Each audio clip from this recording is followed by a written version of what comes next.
ನಮ್ಮ ಹೊತ್ನೂರು ಪಂಚಾಯಿತಿಯ ದೊಡ್ಡಗುರ್ಗಿ ಗ್ರಾಮದಲ್ಲಿ ಸುಮಾರು ವರ್ಷಗಳಿಂದ ನಮ್ಮ ಕಾಟೇರಮ್ಮ ಬ್ರಹ್ಮ ರಥೋತ್ಸವವನ್ನು ಪ್ರತಿ ವರ್ಷ ಸುತ್ತಮುತ್ತ ಗ್ರಾಮಸ್ಥ ತಾಯಂದಿರು ದೀಪೋತ್ಸವ ಮಾಡೋ ಮುಖಾಂತರವಾಗಿ ವಿಜೃಂಭಣೆಯಿಂದ ಈ ಜಾತ್ರೆ ಮಾಡ್ತಾರೆ. ಈ ಜಾತ್ರೆಗೆ ನಮ್ಮ ಮೂಲ ಕಾರಣಕರ್ತರಾಗಿರ್ತಕ್ಕಂಥ ನಮ್ಮ ರೆಡ್ಡಿಯವರು ದೇವಸ್ಥಾನದ ಮೇನು ವ್ಯವಸ್ಥಾಪಕರು. ಒಂದು ಚಿಕ್ಕದಾಗಿರ್ತಕ್ಕಂಥ ಗುಡಿ, ಕಾಟೇರಮ್ಮನ ಗುಡಿ ಇಷ್ಟು ದೊಡ್ಡ ಮಟ್ಟಕ್ಕೆ ಏನು ಇವತ್ತು ಪ್ರತಿಷ್ಠಿತ ಆಗಿದೆ.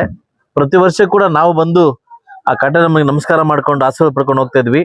ಅದೇ ರೀತಿ ಕೂಡ ಈ ವರ್ಷ ಬಂದು ಇವತ್ತು ಕಾಟೇರಮ್ಮ ದೇವಸ್ಥಾನಕ್ಕೆ ಪೂಜೆ ಮಾಡ್ಕೊಂಡು ಹೋಗ್ತಾ ಇದ್ವಿ.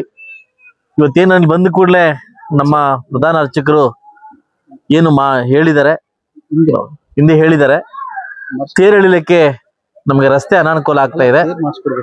ಇಲ್ಲ ರಸ್ತೆ ಅನಾನುಕೂಲ ಆಗಿದೆ, ನಾನು ಅದನ್ನ ವ್ಯವಸ್ಥೆ ಮಾಡ್ಕೊಡಿ ಅಂತ ಹೇಳಿದ್ದಾರೆ.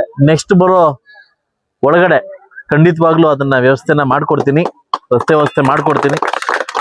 ಒಂದು ಸಿಮೆಂಟ್ ಹಾಕೋ ಮುಖಾಂತರ ಸಿಮೆಂಟ್ ರೋಡ್ ಮಾಡ್ಕೊಡ್ತೀನಿ. ಮುಂದಿನ ದಿವಸ ಏನು ರಥ ಕೋರಿಕೆ ಇಟ್ಟಿದ್ದಾರೆ, ರಥ ಆಗಿದೆ ರಥ ಆ ತಾಯಿಗೆ ಲಾಸ್ಟ್ ನನ್ಗೆಲ್ಲಕ್ಕಿಂತ ಮುಂಚೆ ಸೋತಾಗ ರಥ ಮಾಡಿಸ್ಕೊಟ್ಟಿದ್ದೀನಿ. ಆ ರಥ ಹೋಗ್ಲಿಕ್ಕೆ ಒಂದು ರೋಡ್ ಕೂಡ ಈ ವರ್ಷ ಮಾಡಿಸ್ಕೊಡ್ತೀನಿ ಅಂತ ಹೇಳ್ತೀನಿ. ಆ ತಾಯಿ ಎಲ್ರಿಗೂ ಬುದ್ಧಿ ಕೊಡ್ಲಿ.